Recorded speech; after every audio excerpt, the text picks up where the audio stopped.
أعوذ بالله من الشيطان الرجيم بسم الله الرحمن الرحيم الحمد لله رب العالمين وصلى الله على سيدنا محمد وآله الطاهرين.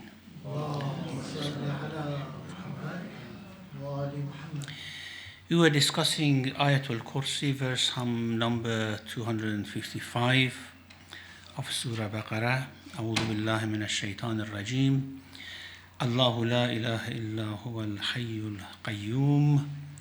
This bit we discussed last week. We talked about the two inclusive sifa of Allah, Al-Hayy, which is the inclusion of all sifatul zat of Allah, and Al-Qayyum, the inclusion of all sifatul fi'l of Allah. Then we have لا تأخذه سنة ولا نوم. Neither drowsiness befalls him nor sleep. Why this is mentioned as a fourth quality for Allah subhanahu wa ta'ala? Because we had La ilaha illahu, this is the first quality that talks about Tawheed, and then the second Al-Hayy, the third Qayyum. The fourth quality, La ta'khudhuhu sanatun wa la nawm.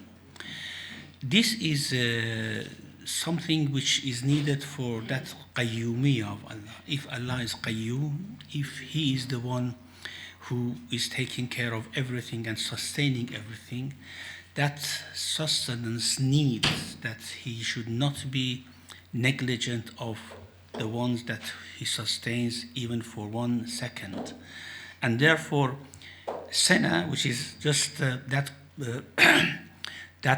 quality which befalls a human being or a living being just before going to sleep, when the body relaxes and loosens, that would be against that qayyumiyya of Allah subhanahu wa ta'ala. That if this happens to him, then he cannot sustain. And of course, more than that, sleep. If he sleeps, everything would disappear. What this section wants to say is that Allah's negligence would lead to disappearance and destruction of everything. So He never neglects what He has created, never neglects what He is sustaining. لا تأخذه سنة ولا نوم.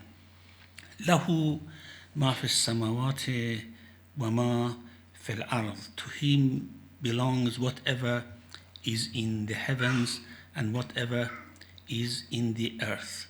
Now, of course, that means the heavens and the earth themselves belong to Him as well.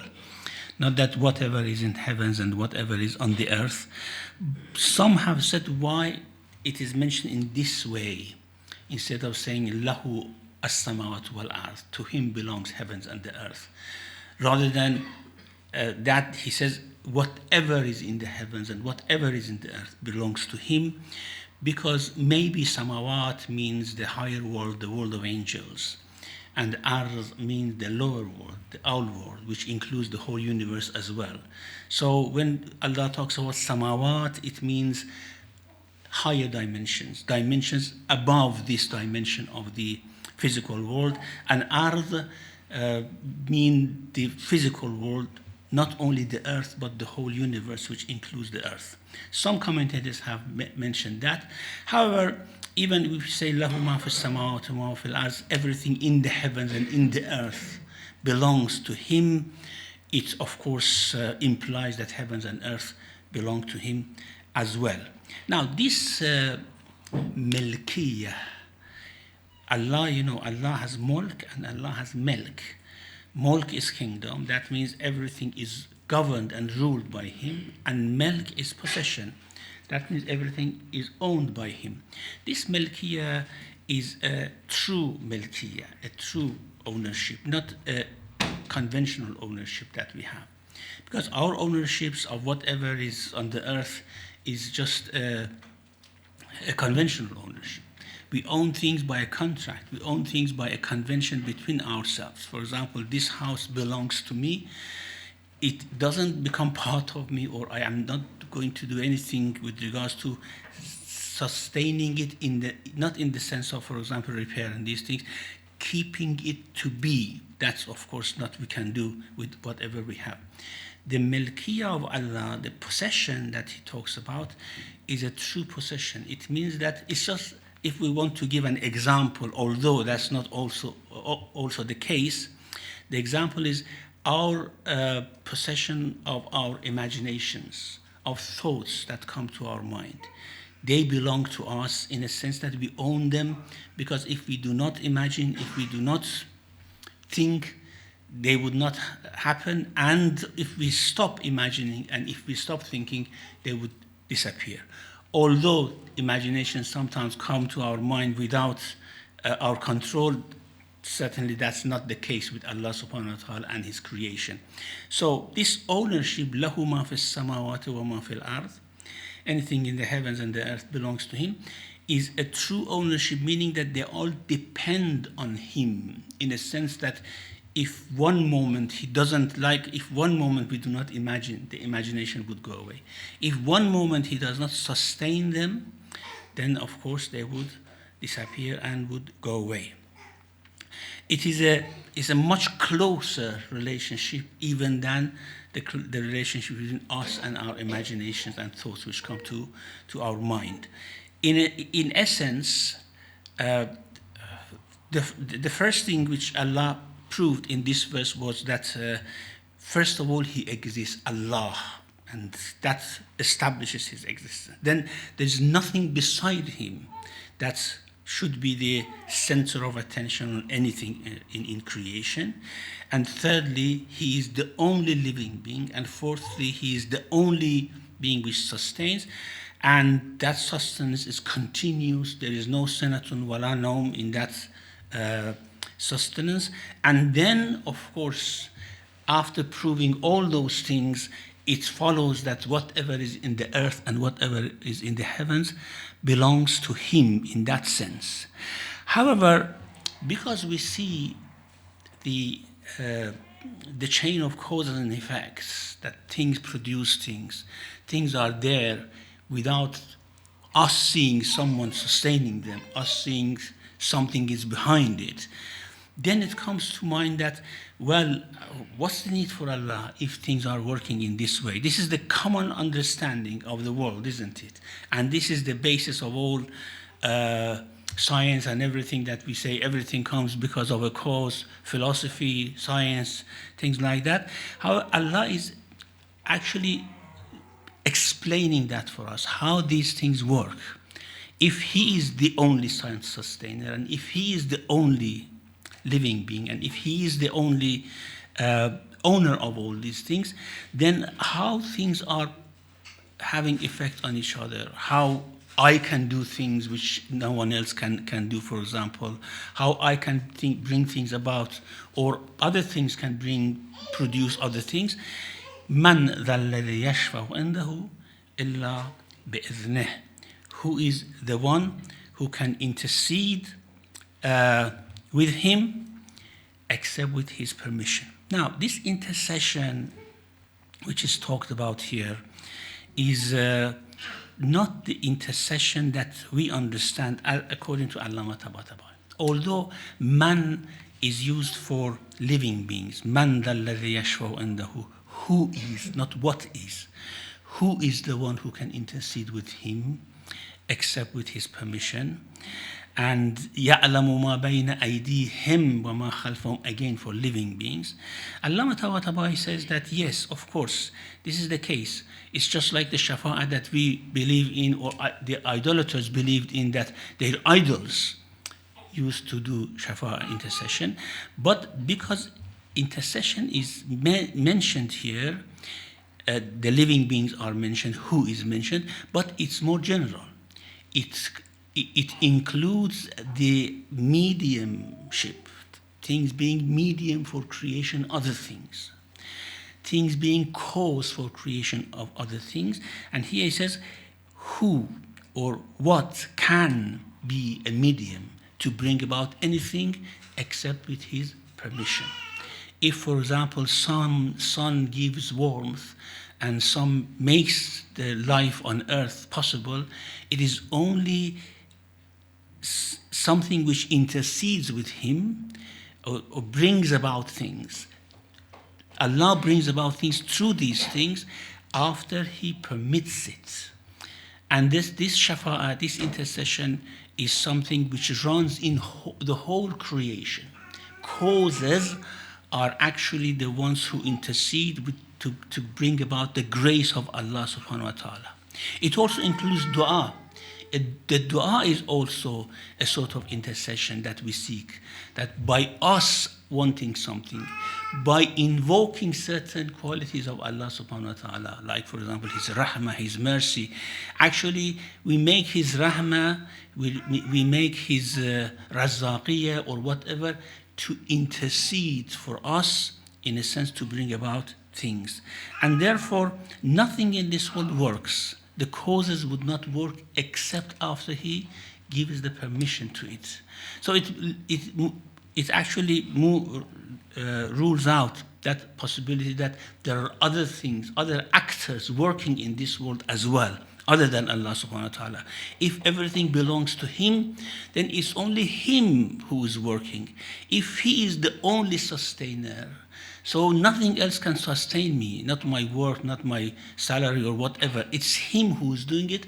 But of course, these are the things that He has created to be medium between His creation and His qualities like mercy and rizq and other things. So here, man dha alladhi yashfa'u indahu illa bi'idhnih. We have another verse in Surah Yunus, which is a very sublime concept given to us. إن ربكم الله الذي خلق السماوات والأرض في 6 أيام ثم استوى على العرش يدبر الأمر.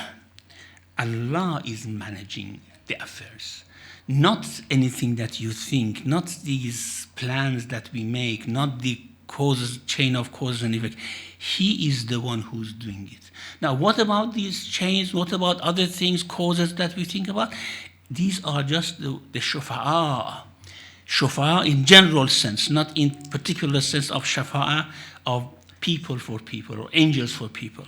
So, ثم استوى على العرش يدبر الأمر ما من شفيع إلا من بعد إذنه. This is very general and very clear. There is no shafi here unless He permits it. So this is taking us to alamul malakut. I've mentioned here several times that there is a difference between mulk, which is kingdom, and malakut, which is higher kingdom. In mulk, which is our world, we see all these shufa'a working, all these mediums working, causes bringing effects. But in malakut, although these are working, but the higher kingdom shows us that these are just mediums working with His permission. And everything is brought about by Him, allowing these things to work with His permission. And if someone can see malakut of the world, can see that connection, then of course they become the from muqinin, the ones who have yaqeen about connection of this world and Allah, with Allah subhanahu wa ta'ala. Like Ibrahim alayhi salam, which the verse says, وَكَذَلِكَ نُرِي إِبْرَاهِيمَ مَلَكُوتَ السَّمَاوَاتِ وَالْأَرْضِ وَلَيَكُونَ مِنَ الْمُوقِنِينَ. We showed him that malakut, we showed him that direct connection of everything with Allah subhanahu wa ta'ala, so that he becomes one of the muqinin. In that sense, he may doubt in his own existence, but he never doubts in his connection to Allah subhanahu wa ta'ala. So, من ذا الذي يشفع عنده إلا بإذنه يعلم ما بين أيديهم وما خلفهم. He knows what is in front of them, which means what they know, what they see. If we take it as living beings, of course, those who want to do shafa'ah like angels, like grand people, for us, He knows what is in front of them means what they know. وَمَا خَلْفَهُمْ, what they do not know, because we usually do not see what is behind us. Things which work in this world, they have some knowledge or some effect in specific way, but there is a sort of a bigger picture or things which are hidden from them, which only Allah knows about it. لا يعلم ما بين أيديهم وما خلفهم. Now here we have to bring it to living beings and then somehow extend it to non-living beings.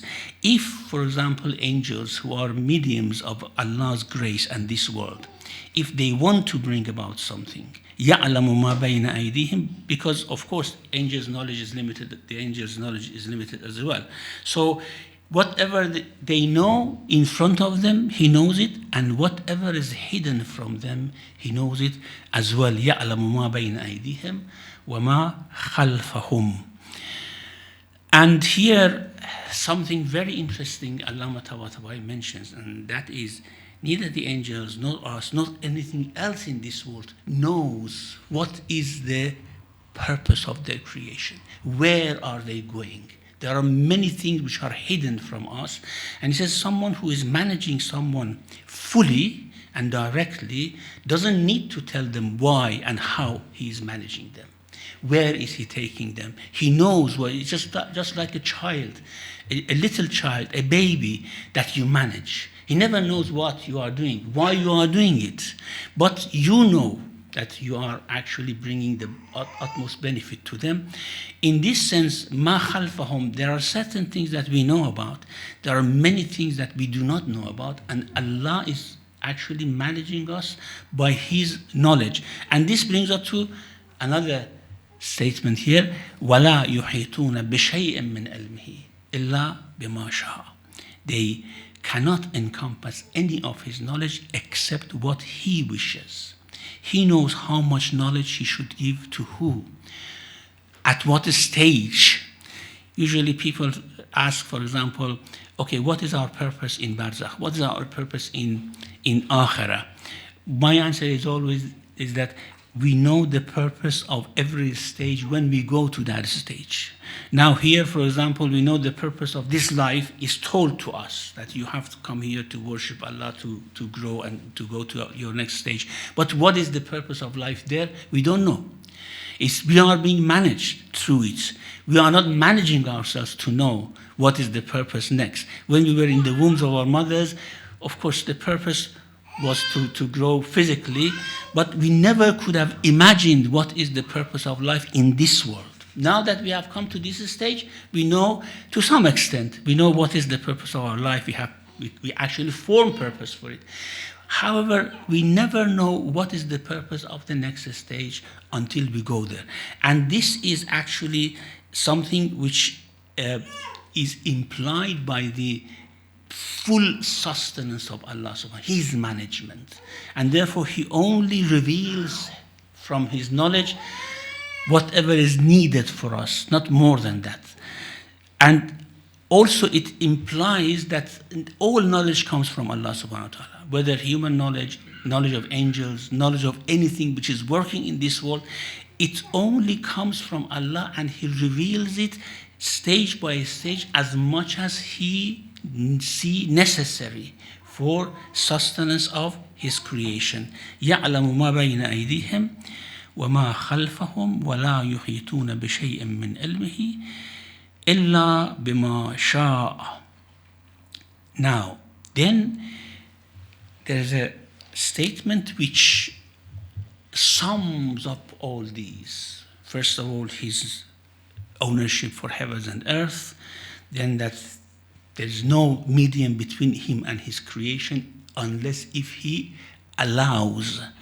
And here there is something very interesting as well. Whatever we do in this world, in terms of service, in terms of doing, working for Allah subhanahu wa ta'ala, it's a function that He actually blesses us with, not that we are doing something for Allah subhanahu wa ta'ala. Sometimes people may ask, is there anything above sincerity? Sincerity is that what you do is for the sake of Allah subhanahu wa ta'ala. Yes, there is something above sincerity, and that is you know that you are blessed by a function that you are doing sincerely, not that you are doing it. Allah has given you that blessing that you do it as a function for Him by His permission. Now, So all these things is covered under this final statement, وَسَعَ كُرْسِيُّهُ السَّمَاوَاتِ وَالْأَرْضِ. His kursi is encompassing the whole heavens and the earth. Now, there are two concepts which are mentioned in the Quran. One is kursi, which is only mentioned once here, and that's why this verse has become one of the most outstanding verses of the Quran, and we read about the merits of the verse. And the other one is arsh. Both of them may mean throne, may mean chair, may mean chair of leadership. However, some say that kursi literally means a footstool, where when the kings want to go on their throne, there is a small footstool that they put their foot on it and go up. And then when they sit on the throne, they put their feet on that sort of small chair-like thing or footstool. So here, kursi is, say, if, for example, a king wants to sit on a throne, just imagine, because all these are metaphors, isn't it? If a king wants to sit on a throne and rule, he puts his feet on a footstool, on a kursi. This kursi is mentioned as, it's not the arsh of Allah which is encompassing of anything. That's much beyond it. It's this kursi, which is just like a footstool for a king, which puts his feet on. This is encompassing all heavens and all the earth. So the two concepts are different from each other. Arsh is something much higher than kursi, which is something much lower. Of course, because these highly abstract metaphors are used in the Quran, it has confused people with simple mind. I don't say little knowledge, I say simple mind, because of course we know that many scholars have tried to explain kursi and arsh, but because they have tried to explain it with a human mind, simple human mind, of course they have been in error. The only people who can explain this for us, of course, are those people with deep knowledge given to them by Allah subhanahu wa ta'ala. So if you look at the ahadith from our imams, alayhimus salam, and compare it with what other scholars have said about arsh and kursi, you can see the huge difference between the two explanations. One is just taking these things as sort of simple metaphors mentioned by Allah subhanahu wa ta'ala, or even literal things mentioned by Allah. And of course, our imams have gone into a very deep explanation of kursi and arsh, which I will mention inshallah shortly. So here, first of all, we should know that kursi of Allah subhanahu wa ta'ala, or that footstool or chair or whatever we interpret it, it is not in the heavens and the earth. It is encompassing heavens and the earth. So it's not somewhere in this world where this kursi is. It's out of space. It's out of time. Because heavens and the earth means a space and time, isn't it? So that kursi is not somewhere over the heavens, as some people say that Arshur Rahman is above the seven heavens, for example. No. It is something from which space and time is issued. So that is how it can encompass heavens and the earth. Everything should be in that. We have one hadith here in Al-Kafi. Zurara rahmatullah alayhi asks Imam Ja'far al-Sadiq alayhi salam, وَسَعَ كُرْسِيُّهُ السَّمَاوَاتِ وَالْأَرْضِ. What does that mean? السَّمَاوَاتُ وَالْأَرْضِ وَسَعَنَا الْكُرْسِي أو الكرسي وسع السماوات والأرض. This is what, of course, had confused many people. How is it possible? We say kursi means a footstool, but Allah says all is in that, heavens and the earth. But it should be the other way around, isn't it? It should be وَسَعَ كُرْسِيَّهُ السَّمَاوَاتُ وَالْأَرْضِ. Heavens and the earth include his kursi. But it's other way around. Imam alayhi salam said, إِنَّ كُلَّ شَيْءٍ فِي الْكُرْسِي. Everything is in kursi. You should not think that kursi is something which is in the heavens and the earth. Everything is in that kursi of Allah subhanahu wa ta'ala. Then there is another hadith from Imam Ja'far al-Sadiq.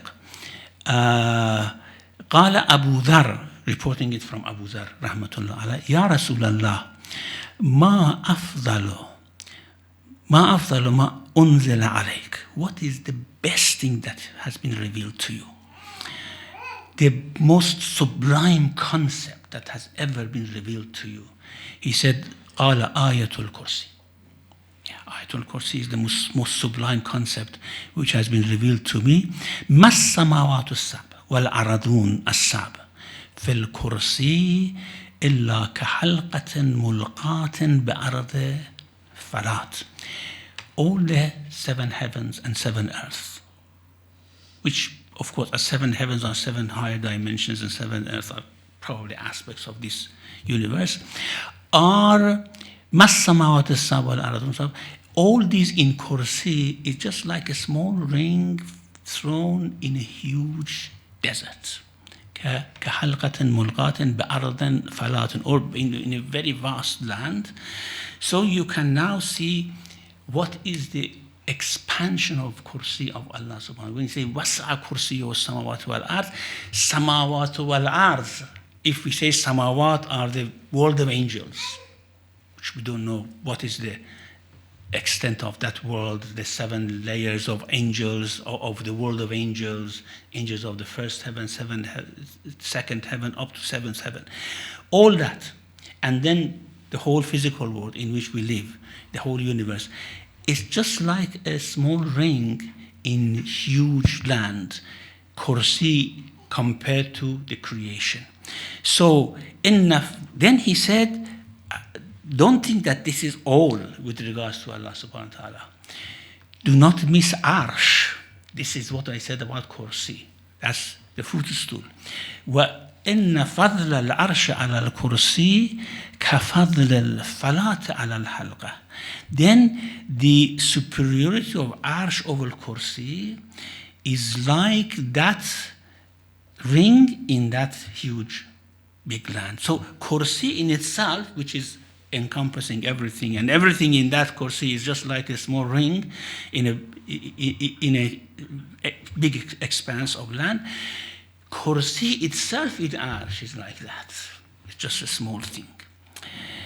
Now, then, of course, when we talk about Kursi and then compare it with Arsh, we have to know what is Arsh then. If Kursi is like this, if Kursi is so huge in the knowledge of Allah subhanahu wa ta'ala, then what should be the Arsh? And then what's the difference between Arsh and Kursi? So these two things are what we are told in narrations, that these are absolute ghaib. قُلْ لَا يَعْلَمُ مَنْ فِي السَّمَاوَاتِ وَالْأَرْضِ الْغَيْبَ إِلَّا اللَّهُ. No one knows the ghaib in heavens and the earth except Allah. Or يَعْلَمُ غَيْبَ السَّمَاوَاتِ وَالْأَرْضِ. He knows the ghaib of heavens and the earth. Sometimes we take ghaib to be very simple thing. For example, someone talks about the future. We say, oh, this is ilm al-ghaib. This is not ilm al-ghaib. Or someone talks about the past. This is ilm al-ghaib. Or someone talks about things in this world, and we say, whoa, they shouldn't talk about this, or it's wrong because لا يعلم من في السماوات والأرض الغيب إلا الله. No one knows ghaib in heaven and earth. No, there is the ghaib السماوات والأرض. These samawat and earth are working because there are something which is in ghaib, which are not known for anyone. They are working so that the heavens and the earth can work in this way. This is the ghaib that no one knows. Of course, there is a ghaib level that some people may know by the teaching of Allah subhanahu wa ta'ala, and then there's a level of ghaib that no one ever knows about it. And this is what we have, for example, in some of our du'as, وَأَسْأَلُكَ بِاسْمِكَ الْمَخْزُونِ الْمَكْنُونِ. I ask you by the name that you have completely covered and treasured for yourself, and no one knows anything about them. Now, let's see this difference between Arsh and Kursi here in a very beautiful hadith which explains the difference.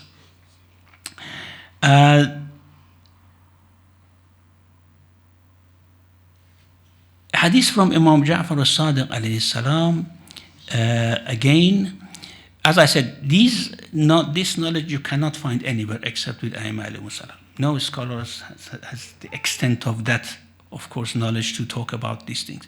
He said, وَسَعَ كُرْسِيُّ السَّمَاوَاتِ وَالْأَرْضِ قَالَ عِلْمُهُ. Now, this kursi is his knowledge.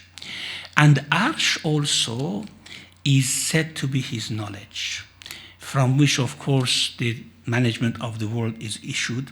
Now, what do we mean is his ilm, and it is encompassing heavens and the earth? Because the creation of heavens and the earth has different levels of knowledge of Allah about it and about actually planning it, bring it into existence. So there should be different levels of that. It's like, for example, when you want to build a building, first concept comes into your mind. That concept is the origin of all what you will see later on as a construction. Then you have to put it on paper as a design. This is another level of it. And then you have to work it out in measures. There's another level of it, measurement, and all those things which goes with it. Creation of Allah subhanahu wa ta'ala is the same thing. In terms, it has different levels in his knowledge. Here it says Arsh is a level of ilm, Kursi is a level of ilm as well. However, Kursi is that level of ilm which could be understood by human beings as well and by angels. But Arsh is something which cannot be known by anyone because it's beyond human knowledge. فالعرش هو العلم الذي لا يقدر أحد or لا يقدر أحد قدره. Arsh is that knowledge which no one can measure and can conceive.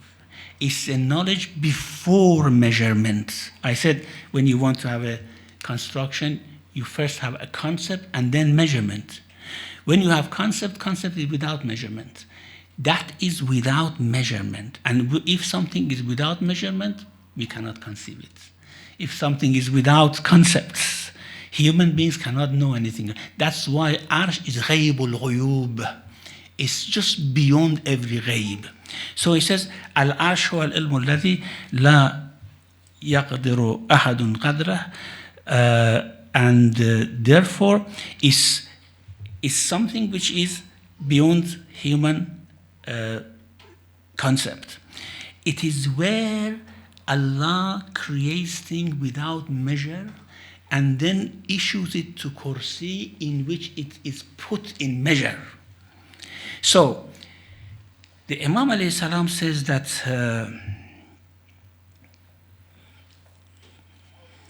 it is a very long hadith. I have to choose just the bit of it which is needed for us. He says that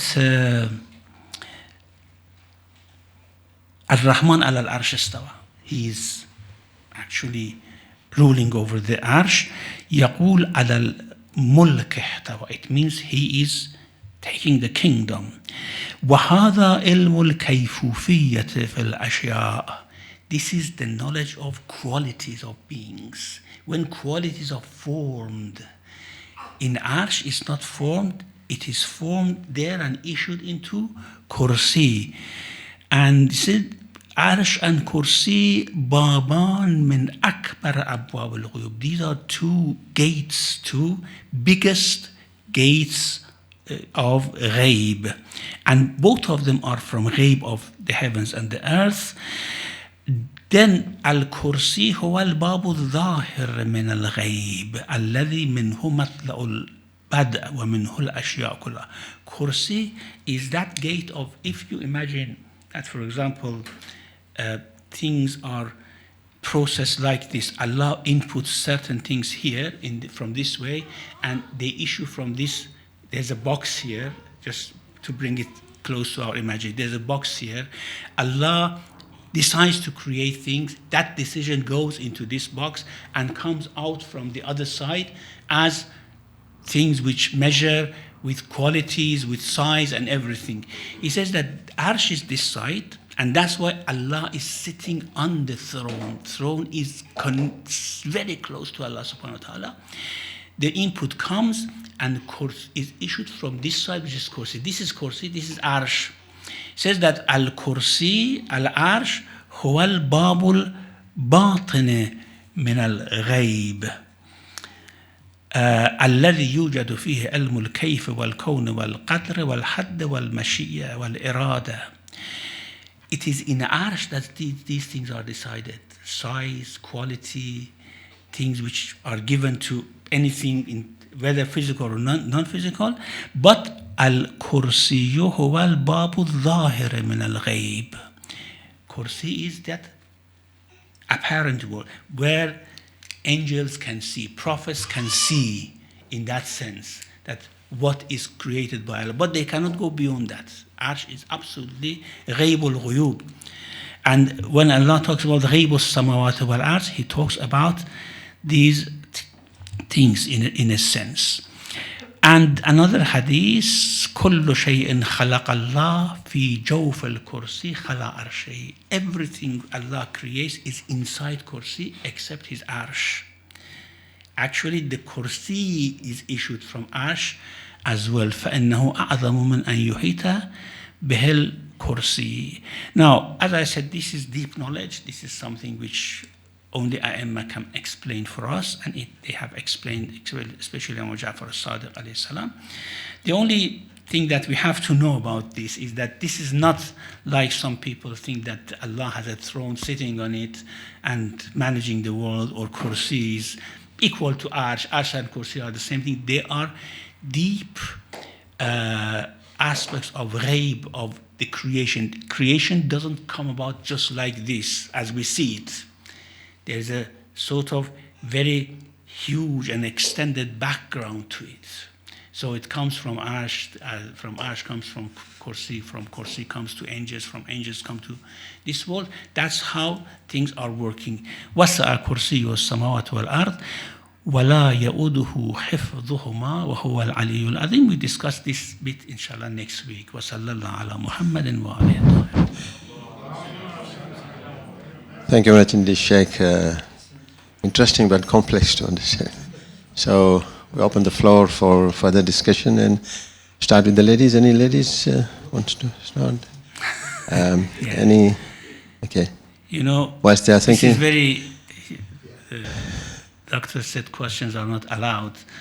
This is a famous thing. Someone asked Malik ibn Anas, Ar-Rahman ala al-arsh istawa, kayfa istawa? Ar-Rahman sitting on the throne, how is He sitting on the throne?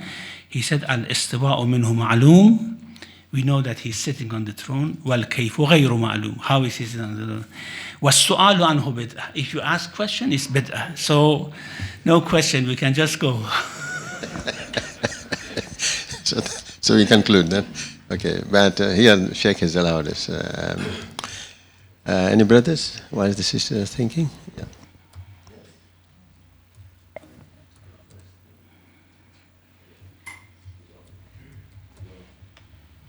Assalamu alaikum, Shaykh. Just want to pick up on a very unique example of a ring in a desert. We have since imagination tried, and Imam Ali says in his Nahj al-Balagha that whatever you perceive God to be, He is greater than that. So even if we now consider the ring in the desert, even that, I mean, it could be that the world is actually on my fingertip here, and the whole universe, and then it's multiplied by the times that you can see. So I understand there's no end to it, but what, in your opinion, is the best example? Because here is an example of how big God is and how Ma'rifah of God. It's how big His throne is. His throne, that's right, yeah. To us, it's a concept, yeah? To us, He's closer than your blood vessel, and He's everywhere, so yeah, we accept that. But if, as a scientist, you were trying to get an idea of how far the universe exists, or how far does the power of God exist, then we are trying to put a limit to it, aren't we? So there is no limit. In your opinion, what's the best example of the greatness of God? Because here's one, of course, I recognize that. In your opinion, what's the best way of describing how powerful and how big is God? You know, when we say how big, how powerful, again, as you say, we are putting limits, isn't it? Now, one of the things that is connected to the verses, which is connected to this verse, connected to Arsh, is the verse in Surah Hijr, وَإِن مِّن شَيْءٍ إِلَّا عِندَنَا خَزَائِنُهُ وَمَا نُنَزِّلُهُ إِلَّا بِقَدْرٍ مَعْلُومٍ. There's nothing that's except its treasures are with us, and we put measure on it and send it down. It means with Allah, nothing has measures. And that's why in paradise, things are very different from here. You have heard, for example, you do 2 rakah salah, you get 100 palaces in paradise. Measure is meaningless there, okay? Now, if measure is meaningless in certain levels of creation, you can think about Allah. How can we think about measuring Him? And that's why, for example, in the interpretation of Azim that we say, وَهُوَ الْعَلِيُّ الْعَظِيمُ. Ali means, of course, very high, much higher than you can ever imagine. Okay, Ali. Now, Azim, great. Now, some people ask, how do we actually measure this azama of Allah subhanahu wa ta'ala? How can we ever imagine this azama of Allah? The Imam alayhi salam said that you cannot imagine azama of Allah. This is only explanation of His creation.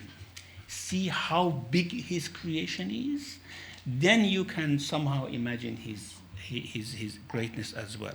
So yes, when you say Allahu Akbar, the Imam alayhi salam explained that Allahu Akbar doesn't mean God is greater, you cannot compare Him with anything. It means Allahu Akbar min an yusaf. Allah is greater to be described. So, but, Ya ayyuhal insan, إِنَّكَ كَادِحٌ إِلَىٰ رَبِّكَ كَدْحًا فَمُلَاقِيهِ. You are going towards Him, you are traveling, and one day you will meet that greatness, inshallah, and we will know about it. Inshallah. Any sisters? No, come back to brothers, yes.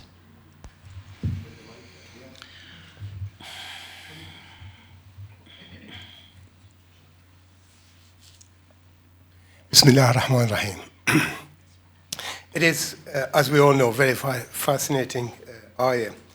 It starts with the description of Allah subhanahu wa ta'ala, al-Hayy al-Qayyum. Then it goes on to the what I know and what I don't know. And Allah subhanahu wa ta'ala knows everything that I do in front of me and behind me. And then it goes on to, I will not be able to know anything that I want to know unless Allah subhanahu wa ta'ala guides us to that. And when I come to that, I come into purpose. I'm here for a purpose. So my purpose is to get to whatever I can do better, to be rewarded better. And that is how I see it in my own simple mind. But how do I get to there if Allah is only going to limit me to what I want to know? That's question number one. So it limits me to what I need to know. So in other words, I only know what Allah is going to let me know, but I want to know more. So that's my first question. The other question is al-akhirah, and you've touched on that subject. You said we cannot discuss it. We do not know what is our purpose is for the akhirah. What I've been taught, what I know, what I've studied, what my knowledge, yeah, it is the noble thing to do. It is the right thing to do. It is what everything is, and all in the right direction. But what is the purpose there? I just want to get. We cannot know unless we go, you know. As I said, the purpose of every stage is given to us at that stage. So in this stage, we have some knowledge of the purpose because we need it for life. But what comes there, I mean, people ask, why are we going to live in paradise forever? What are we going to do there? Isn't it? Just eating, drinking, things like that. No, of course, it's not that. But we cannot know the purpose unless we get there, and Allah reveals that to us. So everything is revealed to us as much as is needed. And maybe more than what is needed is detrimental for us. You know, in this world, Allah has made a barrier between us and the unseen, for example. We know some people You know, in this world, everything has exceptions, isn't it? Some people, not Anbiya, which are, of course, given that knowledge for a hikmah. Some people, for some reason which is unknown to us, somehow has a thinner barrier or curtain between them and that unseen, the world of angels, the world of jinn, or things like that. And that's detrimental. It's not good. I mean, they cannot live. It's very difficult to live like that.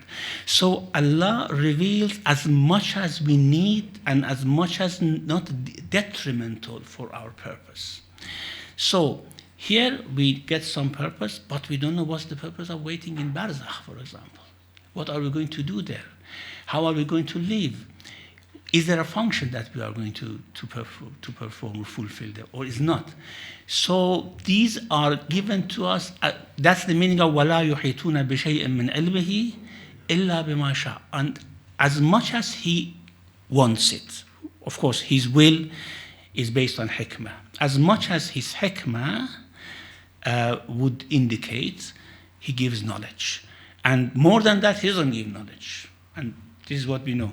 But knowledge would increase as much as one day we will meet Allah subhanahu wa ta'ala. What was the first question, sir?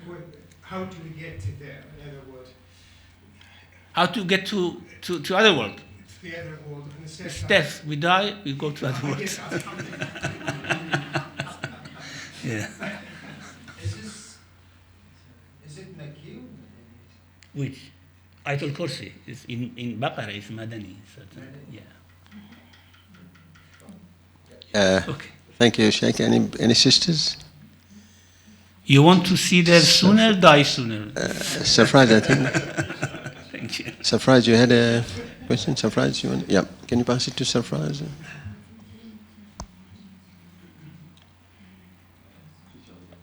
Assalamu alaikum. Shaykh, in the Quran, once it talks about the way Allah creates, He creates it in 6 stages.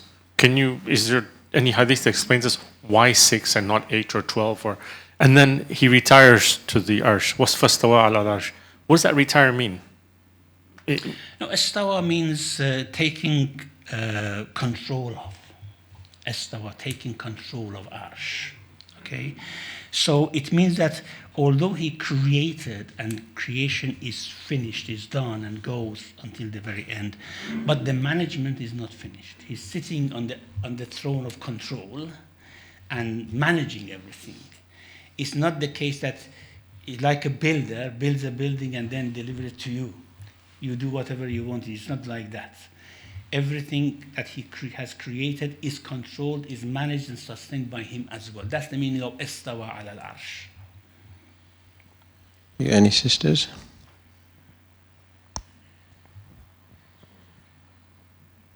Assalamu alaikum. Thank you. Sorry, I actually missed the starting part about some of the merits of the ayat, but one of the things which I've always heard about Ayatul Kursi is, if you recite it, you get a high level of protection and all those sorts of things. And one of the things which I was wondering is, why is that the case, and why is it that specific ayats are given that sort of level of regard, or even in du'as, like for example in Joshna Kabir, each verse is said to be like, okay, if you have this problem, you recite this thing. If you have this problem, you recite this thing. Is it because we recite it and because we think that that is what is going to help us, it helps us? So it's like because now you have full faith that you're going to be protected, that therefore you'll be protected? Or is it that if you, like with Ayatul Kursi, it's a little bit easier because when you read it and you see how all-encompassing Allah is, that maybe gives you a sense of protection. But with things like Joshna Kabir, it's harder, even when you understand the meaning, as to why that link is to that particular ailment. Or is there like a level which we just don't understand about how even if you recite it and you don't understand it, that for some reason there's still that benefit because there's some sort of spiritual thing which we don't understand there. There are statements about Joshna Kabir, and each paragraph of it would give certain protection. That's not a hadith. I don't know which source it comes from. I haven't actually investigated. But if something is not a hadith, then we certainly don't give the value of something coming from Ma'soom. to it. But in Ayatul Kursi, yes, we have many narrations saying this. We don't know how these things work. Certainly, the purpose of revelation is not these things. The purpose of revelation is to reveal knowledge to us. However, for example, you recite some verses, it gives you protection, it gives you rizq, it gives you sustenance, things like that. We don't know how it works. This is ghaib. That maybe there are angels who are attracted to these sort of recitations, and because angels are very much keen to attend anything spiritual, especially in human heart. And maybe that's the case. We don't know. But if this is something coming from hadith, we just take it as a knowledge given to us and we practice it. But really how they work, we don't know. Thank you. Any brothers? Yeah. Yes. Can you pass the mic to Manjur?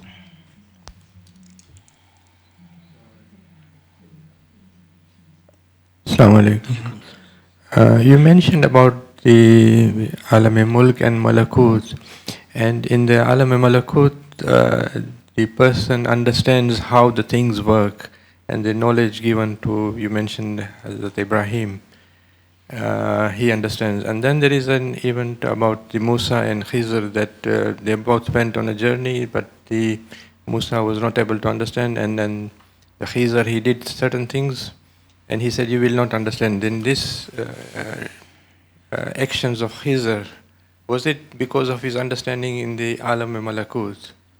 And because of that, he did the actions which he did.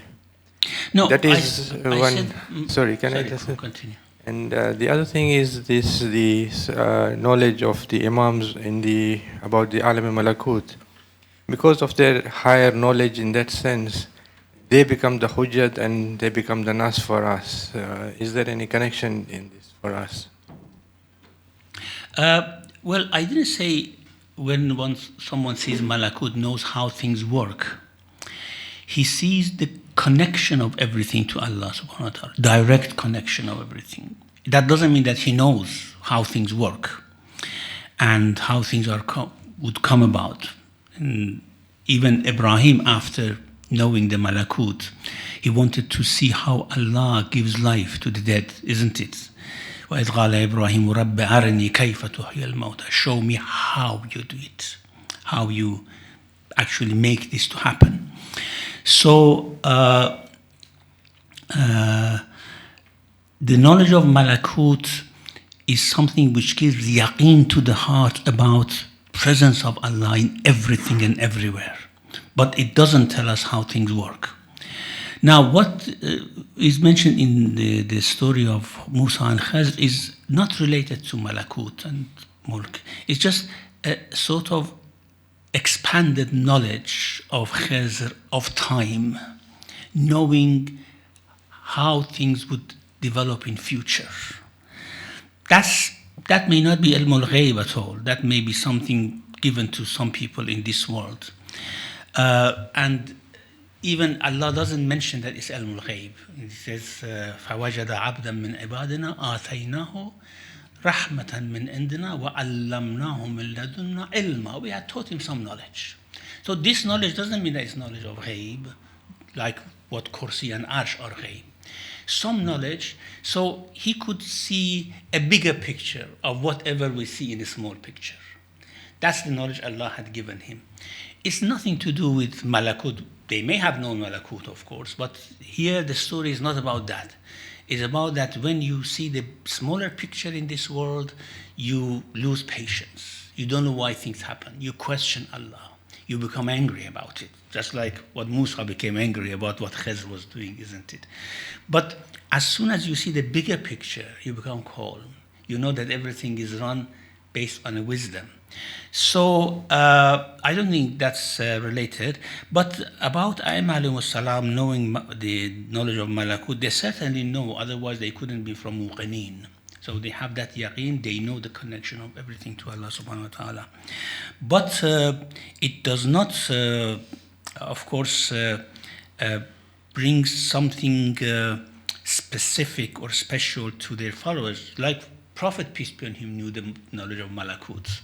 But it doesn't mean that everyone who becomes a Muslim is taking from that knowledge. The only thing is that we should know that this knowledge was there with Aimma, is there now with Imam al-Asr alayhi salam. And if we obey them, they guide us to the right path. I don't know whether this is addressing your question. The last part, I just wanted to ask that because of this knowledge of the Imams and the Prophets, they become hujjat for us. Yes, yes, of course, absolutely, yes. Thank you. Any sisters? Any brother? Yeah, yes. Yeah, Amanjur, can you pass the mic to Riyaz? Assalamu alaikum, Shaykh. Thank you very much for that.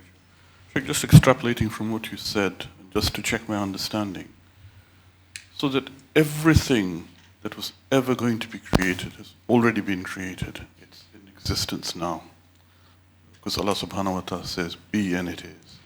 So there is nothing further that's going to be created. In our understanding, for example, it might just be energy, because energy can be changed into matter, it can be changed to potential, kinetic, or whatever the case may be.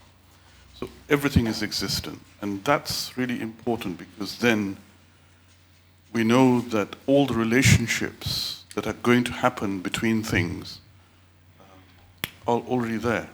And so then that has implications in terms of justice, in terms of our understanding of how all of that will work. I'm just talking about the physical, because we wouldn't know about Malakut. And then, of course, the only understanding of the Malakut will be when we come to our meeting with Allah subhanahu wa ta'ala.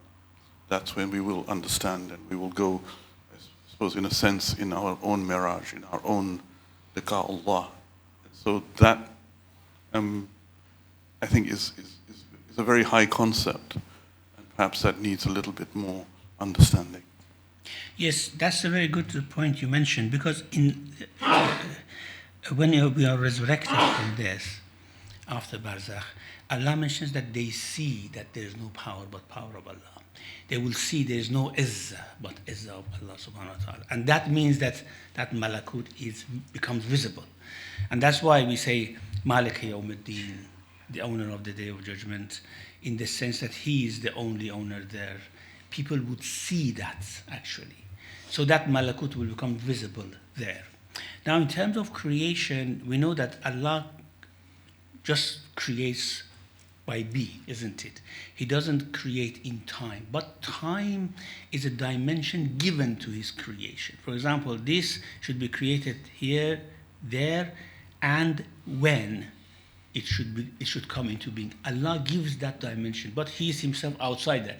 If he's outside that dimension, yes, he has created everything, isn't it? And that's, they say that when the qalam started to write, the qalam being an angel which through him all creation came, that then it become dried. That's it. Full stop. Created, full stop. And now things have to wait for that time to come to appear. Otherwise, they're already created by Allah. Even saying already for Allah is meaningless, because he's outside time. So for him, everything is created already. And the only thing is that the time should come. However, this should not lead to the idea that then nothing could be changed. Then dua wouldn't work. Then Allah's hands are tight. That's why Allah says it's not the way you think. Yes, at one level it's like that, but there are other levels which we are not aware of. Yeah. Thank you, Sheikh. Just to take this point a little bit further, we discussed all the way I understand it. Everything is within, all the creation is within Kursi. Yes. And then Kursi is encompassed by the Arsh. Yes. So is there a gap, for, if I want to describe that way, that Kursi is the end, and then Arsh, so that is the limit where the creation ends at the Kursi, and then the Arsh encompasses, so beyond Kursi, only Allah exists. No, beyond Kursi is Arsh. No, beyond Kursi is Arsh, where there is no creation. Arsh compared to the knowledge of Allah is just like that ring in a desert, you know. Can I add to this one? Yes. Can we think of the Kursi like our solar system, and Arsh is the universe? There's no end and ash is the galaxy, and then knowledge of Allah is the universe. You know, ash is compared to knowledge of Allah is just like Any, Universe has no entries. And Yes. kursi is part of the ash. yeah. Anyhow, For our solar system, it could وَلَا be- يُحِيطُونَ بِشَيْءٍ مِّنْ عِلْمِهِ إِلَّا بِمَا شَاءَ. We don't know anything unless as much as he has actually let us know. okay, any last question, brothers, sisters, anybody? No, thank you, Muhammad wa ali Muhammad Salwa. Thank you, Sheikh. We continue next week, inshallah.